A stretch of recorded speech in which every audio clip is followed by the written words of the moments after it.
Hello दोस्तों, स्वागत है आपका फिर से एक नए वीडियो में। मैं CSY स्वागत करता हूं आपके अपनी YouTube channel study with CSY में। दोस्तों आज है 15 दिसंबर 2024 और हर संडे को जैसा कि रोजगार विद अंकित एप्लीकेशन पर SSC GD के रिगार्डिंग मॉक टेस्ट होता है, उसके जो 20 क्वेश्चन मैथ्स के आए हैं उन्हें हम कंप्लीट सॉल्व करने वाले हैं। वीडियो में आप अंत तक बने रहिए। चैनल पर पहली बार विजिट कर रहे हैं तो चैनल को सब्सक्राइब करके जुड़ जाइए। तो पहला क्वेश्चन यहाँ पर पूछा गया था अंकित और विक्रय मूल्य से रिलेटेड। सिंपली इसमें छूट परसेंट आपको ज्ञात करना था। तो यहाँ पर आप MP मतलब मार्क प्राइस, अंकित मूल्य और यहाँ पर SP लिखेंगे विक्रय मूल्य। इनका सिंपली यहाँ पर अनुपात बनाएंगे आप 8600 से 6708। यह आपको दिया है तो इसे आप 2 से और शॉर्ट आउट कर सकते हैं। 2 चौक और 2 तिया 6 4300, 2 तिया 6 35 दूनी 36, 2 चौक 8। यहाँ पर ये आ गया 4300 MP मतलब अंकित मूल्य और 3354 आ गया आपका विक्रय मूल्य। छूट कैसे ज्ञात करते हैं? तो दोस्तों छूट आप अंकित मूल्य माइनस विक्रय मूल्य करेंगे, MP माइनस SP, तो आपको छूट मिल जाएगी 4300 में से आप घटाएंगे 3354। तो यहाँ पर आपका कितना आ रहा है? 946 आ रहा है। यह आपकी केवल छूट है दोस्तों। अब यदि आपको छूट परसेंट ज्ञात करना है तो छूट परसेंट का फॉर्मूला होता है छूट बटे अंकित मूल्य इंटू 100। यह छूट परसेंट का फॉर्मूला होता है। तो यहाँ पर 946 आपकी छूट आ गई, अंकित मूल्य 4300 है, इंटू 100 करना पड़ता है। यहाँ से आपकी छूट परसेंट मिल जाती है। तो 2 जीरो से 2 जीरो, 43 दूनी यहाँ पर 86 होता है। 43 दूनी कितना होता है? 86। फिर आपके कितने बच जाएंगे? 8 बच जाएंगे और फिर 6 बचा है तो 43 दूनी 86, 22% आपका छूट परसेंट आने वाला है। ऑप्शन नंबर A के साथ आप चले जाएंगे। इसके बाद अगला क्वेश्चन जो कि सिंप्लीफिकेशन से पूछा गया है। सबसे पहले हम इसमें ब्रैकेट सॉल्व करते हैं, बोर्ड मास के नियम का पालन करते हैं। 16 × 48 300 प्लस 5 दूनी 10 5 × 15 1 16। अब इसमें ऐडअप होगा 160 3300 में, तो 0 6 3 और 1 4 3460 आ जाएगा। फिर इसमें से हम 300 माइनस करेंगे, 0 3 और 1 4 3160। यह आपका आंसर आने वाला है। ऑप्शन नंबर C के साथ आप जाने वाले हैं। अभी तक आपने अपनी YouTube channel study with CSY को सब्सक्राइब नहीं किया है तो सब्सक्राइब करके जुड़ जाइए। फिर ये CI से क्वेश्चन पूछा गया दोस्तों।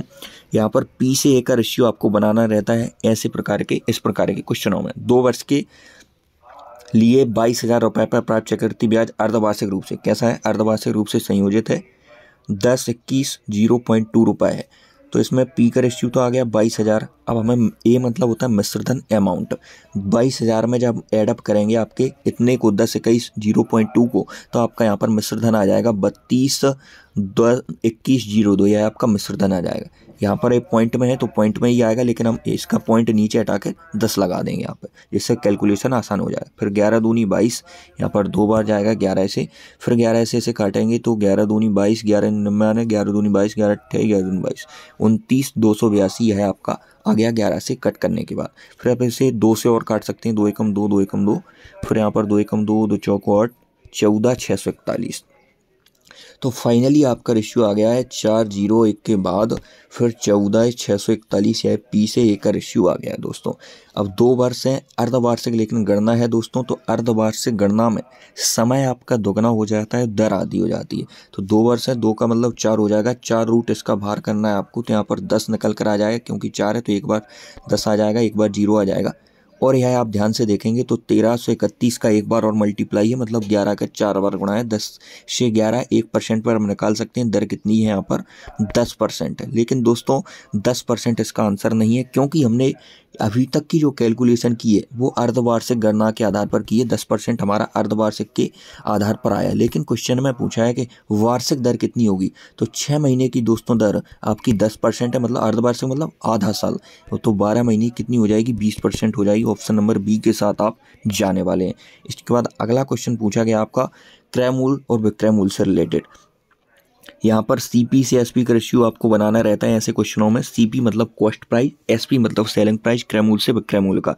तो 35% को आप 20 से 13 लिख सकते हैं। तो 13 बराबर आपको 14 105 दिया है, तो 1 यूनिट की वैल्यू कैसे आएगी? 13 का इसमें आप डिवाइड करेंगे तो 13 एकम 13, 13 अट्ठे 4, 13 पंचे 65, 1085।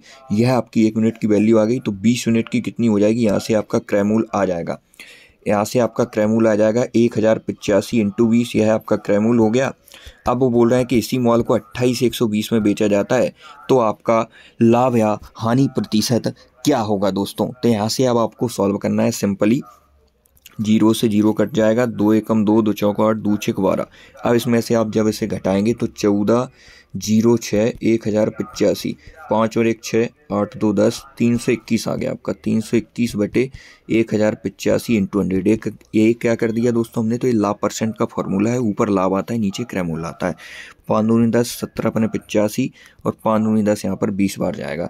अब ये कैलकुलेशन कैसी आ गई आपकी, 20 मल्टीप्लाई 321 बटे 217, 20 मल्टीप्लाई 321 बटे 217 है आपकी कैलकुलेशन आ चुकी है दोस्तों। तो यहाँ पर आप आराम से सॉल्व कर सकते हैं। 2 एकम 2, 2 दूनी 4, 2 तिया 6, 64 20 में आपको भाग करना है 217 का। जब इसमें आप डिवाइड करेंगे तो यह जाएगा आपका 3 बार। फिर इसमें से और जब आप 3 बार नहीं जाएगा दोस्तों, यहाँ पर 2 बार जाने वाला है। 2 सत्ते 14, 2 एकम 2, 2 दूनी 4, 434, 3 बार और ज़्यादा हो जाएगा इसका। तो यहाँ पर कितने 2 जाएगा।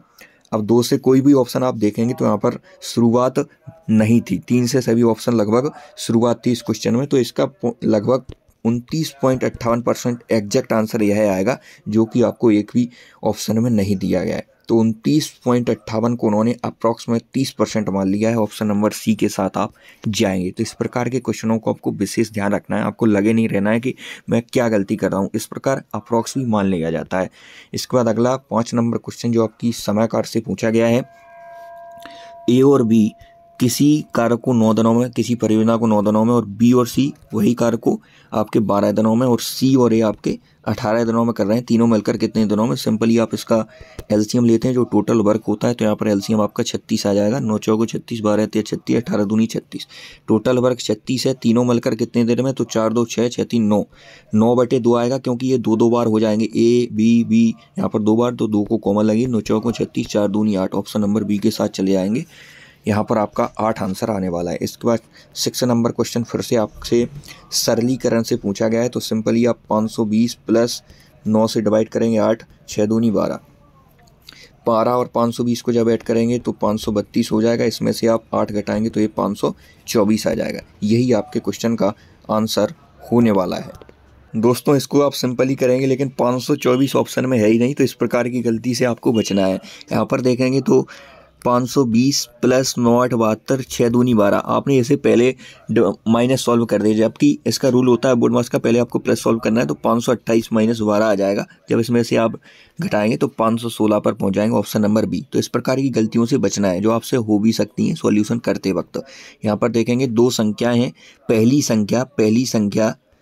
संख्या दूसरी संख्या की आधी है, मतलब दूसरी संख्या हमने 2 मान ली तो पहली संख्या 1 हो जाएगी, आधी है ना। और यदि उनका औसत 57 है, तो 57 औसत है, तो योग कितना हो जाएगा दोनों संख्याओं का, 57 इंटू 2 हो जाएगा। तो पहली संख्या क्या है, तो 2 1 3 बराबर इतना दिया है, तो 19 दूनी 38, तो पहली संख्या हो जाएगी आपकी 38। रिपीट कर आप देख सकते हैं यदि समझ में ना आ रहा हो। ऑप्शन नंबर बी के साथ आप जाने वाले हैं, ऑप्शन नंबर बी के साथ आप चले जाएंगे। यहाँ पर 38 आपका आ जाएगा। इसके बाद फिर ये 8वां क्वेश्चन पूछा गया, ए में 10% की वृद्धि की जाती है, मतलब 10 से 11, यह पहले या फिर बाद में। और 20% की कमी, मतलब 5 से 4, 2 दूनी 4, 2 पंचे 10, 5 25 से 22 आ जाएगा। सक्सेसिव आराम से लग जाता है ऐसे क्वेश्चनों में। तो ए का अंतिम मान यह है, और यह प्रारंभिक मान है। ए का अंतिम मान, ए के प्रारंभिक मान का कितना प्रतिशत होता है, अंतिम मान 22, प्रारंभिक मान का कितना प्रतिशत है, 25 चौको 100, 22 चौका 88% आ जाएगा। ऑप्शन नंबर डी में जो लिखा हुआ है, ऑप्शन नंबर डी के साथ आप चले जाएंगे। 88% इसका राइट आंसर होने वाला है। इसके बाद अगला प्रश्न 9वां क्वेश्चन है आपका, पंकज ने एक बैंक खाते में 3000 रुपये जमा किए, जो 6% वार्षिक साधारण ब्याज दर पर प्रदान करता है। 3 वर्षों के बाद उसने कितना ब्याज मिलेगा। तो सिंपल है, एसआई का फॉर्मूला लगाना है, साधारण ब्याज बराबर मूलधन गुणे दर गुणे समय। यह फॉर्मूले पर यह क्वेश्चन है। 3000 इंटू 6 इंटू 3 बटे 100, तो यहाँ से 2 0 2 0, 18 3 6 3 18 3 54, यहाँ पर 540 आपका आंसर आने वाला है, जो कि ऑप्शन नंबर सी में लिखा हुआ है। 540 के आप साथ चले जाएंगे। इसके बाद अगला क्वेश्चन सीपीएसपी क्रय विक्रय से पूछा गया है। 15 वस्तुओं का जो क्रय मूल्य है वह 25 वस्तुओं के विक्रय मूल्य के बराबर है। तो सीपी से एसपी का रेशियो यहाँ पर आ जाएगा 5 से 3। तो यहाँ पर पूछा है हानि प्रतिशत, तो 2 की हानि 5 के रिस्पेक्ट में 200/5 आ जाएगा। यहाँ पर 2 की हानि 5 के रिस्पेक्ट में, तो कितना आ जाएगा, 5 चौक 20, 40% आ जाएगा। ऑप्शन नंबर डी के साथ आप जाने वाले हैं। 40% इसका एकदम राइट आंसर होने वाला है। अभी तक आपने अपनी YouTube channel study with CSY को सब्सक्राइब नहीं किया है तो सब्सक्राइब करके जुड़ जाइए। एक घन की भुजा की लंबाई 7 सेंटीमीटर है। घन का आयतन, तो घन के आयतन का फॉर्मूला होता है AQ। AQ मतलब भुजा का Q, तो 7 का Q हो जाएगा 343। ऑप्शन नंबर बी के साथ आप जाने वाले हैं। ऑप्शन नंबर बी के साथ आप चले जाएंगे। इसके बाद 4 संख्याओं का औसत है आपका 37.5, तो इनका योग कितना हो जाएगा? 37.5 मल्टीप्लाई आप 4 करेंगे तो ये 150 आ जाएगा। 4 पंचे 4 7 28, 4 3 12 5 15, मतलब चारों संख्याओं का योग 150 है। प्रथम 2 संख्याओं का औसत अंतिम 2 संख्याओं के औसत से दुगना है, तो अंतिम 2 संख्याओं का योग क्या है? तो ऑप्शन से भी आप इसे कर सकते हैं। जैसे हमने अंतिम का मान लिया कि 50 है, आप 40 मानेंगे तो 40 से नहीं आएगा जब आप सॉल्व करेंगे। जब वीडियो बना रहे हैं इसलिए हम 50 ही ले रहे हैं, क्योंकि 50 इसका करेक्ट आंसर होने वाला है, इसलिए ज़्यादा टाइम ना कंज्यूम हो। इसका बेसिक भी फंडा है, आप A+B+C जब समीकरण बनेंगे उससे भी सॉल्व कर सकते हैं। लेकिन हमने 50 माना दोनों संख्याओं का योग, तो बची संख्याओं का योग कितना आ जाएगा? 100 आ जाएगा। और बची संख्याओं का औसत 2 का डिवाइड करेंगे तो 50 आ जाएगा। इसका कितना आया? 2 का डिवाइड 25, तो यह बिल्कुल दोगुना हो रहा है, तो ऑप्शन नंबर बी के साथ आप जाने वाले हैं। इसके बाद अगला प्रश्न आ जाएगा 13 नंबर क्वेश्चन। ए अकेले किसी काम को कितने दिनों में कर रहा है? 40 दिनों में। और बी कितने दिनों में कर रहा है? 60 दिनों में। तो दोनों मिलकर कितने दिनों में करेंगे? तो इनका LCM आ जाएगा आपका 120, 4 3 12, 6 2 12, 120/5 करेंगे, 24 दिन इसका आंसर आ जाएगा ऑप्शन नंबर डी में, जो कि लिखा हुआ है।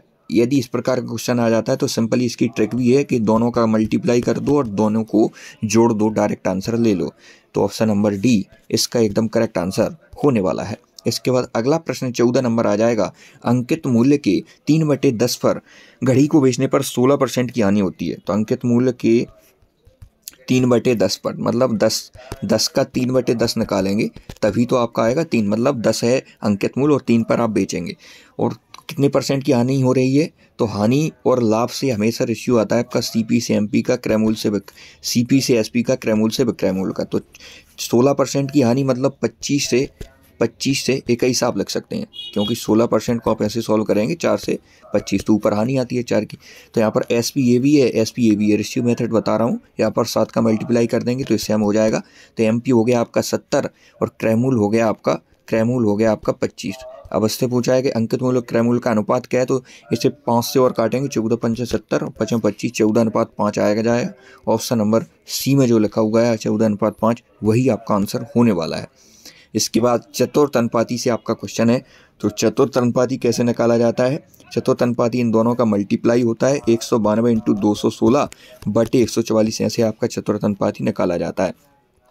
12 12 144, 12 एकम 12, 12 सिंह 72 और 4 तिया 12, 4 चौकों 16, 30 सत्ते 21, 3 दूनी 6, 4 दूनी 8, 4 सत्ते 28, 288। ऑप्शन नंबर बी के साथ आप चले जाएंगे। यदि आपसे पूछे मध्यानुपाती कैसे निकालते हैं मध्यानुपाती, तो उसका फॉर्मूला क्या होता है दोस्तों? √AB उसका फॉर्मूला होता है।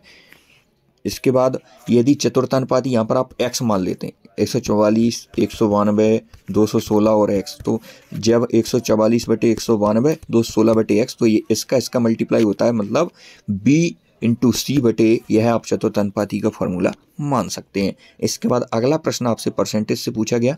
यदि x y से 80% अधिक है, मतलब y यदि 100 है, x आपका 180 है, तो इसे आप और सॉल्व करें, 20 पंचे 100, 20 नंबर 180, 80% है, तो बाई x से कितना प्रतिशत कम है? बाई x से कितना कम है? तो 4 कम है 9 में, तो 9 चौको 36, 4 से मतलब आपका ऑप्शन स्टार्ट होगा, एक ही ऑप्शन 4 से स्टार्ट है, 44.44% ये आपका आंसर आने वाला है। इसके बाद 4 की डिविजिबिलिटी का रूल्स पूछा है। तो 4 की भाज्यता का रूल्स होता है अंतिम 2 अंक यदि 4 से डिवाइड हैं तो पूरी संख्या आपकी 4 से डिवाइड होगी। तो यहाँ पर आपको 23, 65 और स्टार ये बना है आपका स्टार और 4, तो यहाँ पर कौन सी संख्या आएगी? इसमें पूछा है सबसे बड़ी संख्या। तो 9 तो 4 से भाज्य होता नहीं है, सबसे बड़ी संख्या नहीं है 9।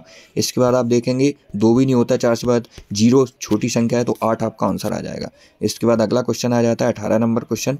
A का 8/5वां भाग B के 4/5 भाग के बराबर है, तो A और B का रेशियो आपको बताना है। तो यहाँ पर जब मल्टीप्लाई होगा तो A 5 8 40 और B 5 चौको 20, तो A/B होगा आपका 20/40, मतलब 1:2। ऑप्शन नंबर बी के साथ आप चले जाएंगे। इसमें कन्फ्यूज नहीं होना है, 2:1 इसका आंसर नहीं होगा, 1:2 इसका आंसर होने वाला है। इसके बाद अगला प्रश्न 19 नंबर। रोहित और दिनेश 64 किलोमीटर दूर है। रोहित 15 किलोमीटर प्रति गति से चल रहा है और दिनेश 17 किलोमीटर गति से चलता है। तो यदि वे दूसरे की ओर यात्रा कर रहे हैं, एक दूसरे की ओर मतलब विपरीत दिशा में, तो उन्हें कितना समय लगेगा? तो समय का फॉर्मूला होता है दूरी बटे चाल, और इसमें सापेक्ष चाल का कंसेप्ट भी लगने वाला है। तो विपरीत दिशा में आपकी चालें हैं, सापेक्ष चाल रिलेटिव स्पीड होती है आपकी प्लस, और समान दिशा में आपकी चालें हैं, रिलेटिव स्पीड होती है माइनस। तो इसमें एक दूसरे की ओर मतलब विपरीत दिशा है। तो चालें 17 और 15, 7 5 12 32 हो जाएंगी, और दूरी है 64। ये डिस्टेंस है, यह आपकी स्पीड है, यही आपके टाइम का फॉर्मूला है। 32 दूनी 64, 2 घंटे के साथ आप जाने वाले हैं। ऑप्शन नंबर 2 घंटा इसका आंसर आने वाले है। ऑप्शन नंबर डी के साथ आप चले जाएंगे। इसके बाद अगला, जो कि आज की क्लास का हमारा अंतिम क्वेश्चन है, आज के मॉक का अंतिम क्वेश्चन है। इसी प्रकार आप यदि और सॉल्यूशन देखना चाहते हैं तो स्टडी विद चीज बाय यूट्यूब चैनल को सब्सक्राइब करके जुड़ जाएं। भाग के एक प्रश्न में भाजक भागफल का 12 गुना है। मतलब जो भाजक है आपका वह क्या है? भागफल यदि 1 है तो भाजक 12 है, 12 गुना है, और शेषफल का 24 गुना है। शेषफल का जो आपका भाजक है शेषफल का 24 गुना है। मतलब 1 यदि शेषफल है तो 24 भाजक है, लेकिन 12 यहाँ पर भाजक है तो रेशियो में सेम कर देंगे। तो यहाँ पर भागफल आपका 2 हो जाएगा, 24 भाजक और शेषफल 1 है। और यदि शेषफल 8 है तो 1 बराबर 8 दिया है, तो आपका भाजक 24 × 8 हो जाएगा, और आपका भागफल 8 दूनी 16 हो जाएगा। तो आपका जो है भागफल कितना हो जाएगा? 16 है। तो इसमें पूछा है भाज्य ज्ञात कीजिए। तो भाज्य बराबर होता है